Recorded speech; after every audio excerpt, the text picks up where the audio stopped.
Ensuite, nous allons passer à l'épargne. Épargner, économiser, c'est la même chose. Moi, je propose comme astuce, en premier lieu, se fixer un objectif. Si mon épargne, c'est d'investir, je me dis, ok, j'économise pour investir.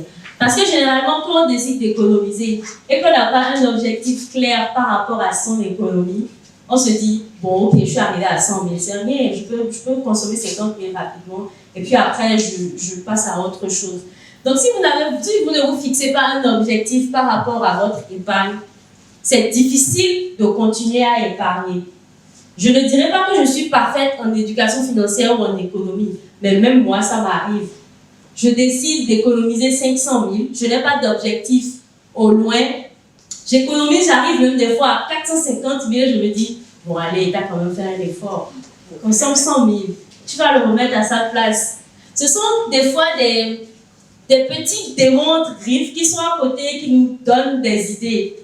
L'idéal, c'est de savoir pourquoi est-ce que vous économisez. C'est très important. Ensuite, on dit qu'il faut augmenter ses revenus. Augmenter ses revenus par rapport à l'épargne. C'est dur d'être stagiaire, de commencer avec un forfait déplacement de 40 000 au SMIC et que Marlène, l'éducatrice financière, vienne dire il faut que tu économises dans ce que tu gagnes. La personne ne va pas m'écouter, ça c'est clair.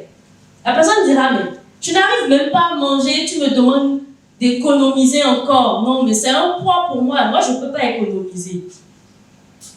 Pour pallier à ça, c'est de commencer à penser à comment est-ce que ce que je gagne doit augmenter. Je gagne 100 000 francs, j'arrive pour le moment à vivre, mais je ne peux pas économiser sur les 100 000 francs. Il faut que je réfléchisse à comment augmenter les 100 000 francs. Est-ce que j'achète de l'eau que je transforme en glace et que je revends dans une zone à 1 heure de pointe? Est-ce que je décide de louer un espace de ma maison pour pouvoir me faire plus d'argent? Est-ce que je vais voir mon supérieur hiérarchique et je lui dis, patron, il me faut une augmentation de salaire? Parce que. Mais cette option que je viens de dire là, généralement les patrons n'aiment pas ça. Donc, si vous devez aller voir votre patron et de lui dire d'augmenter votre salaire, il faudra que vous ayez les vrais arguments.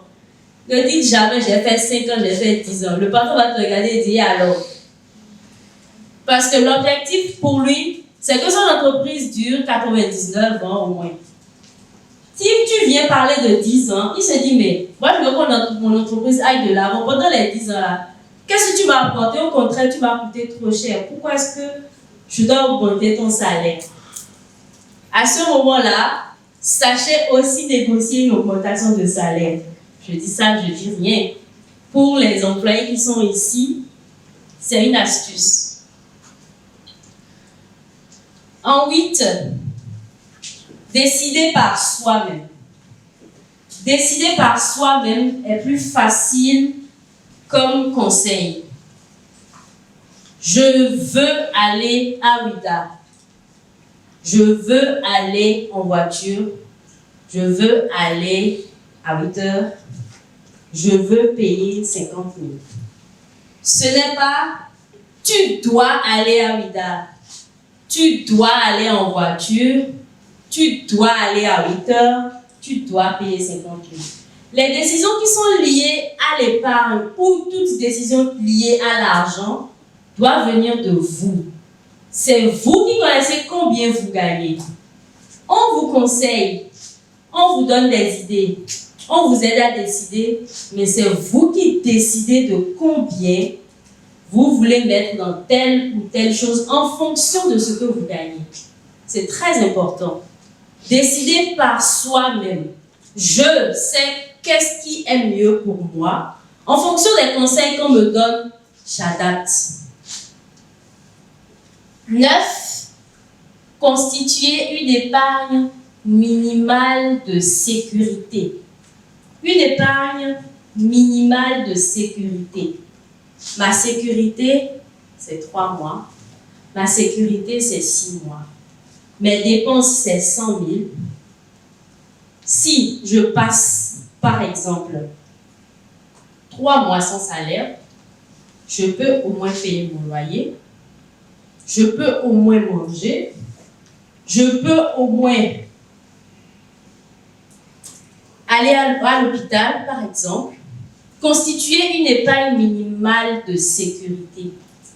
Si vous gagnez un salaire de 100 000, votre épargne minimale de sécurité doit être au moins de 3 mois de salaire, au moins minimum.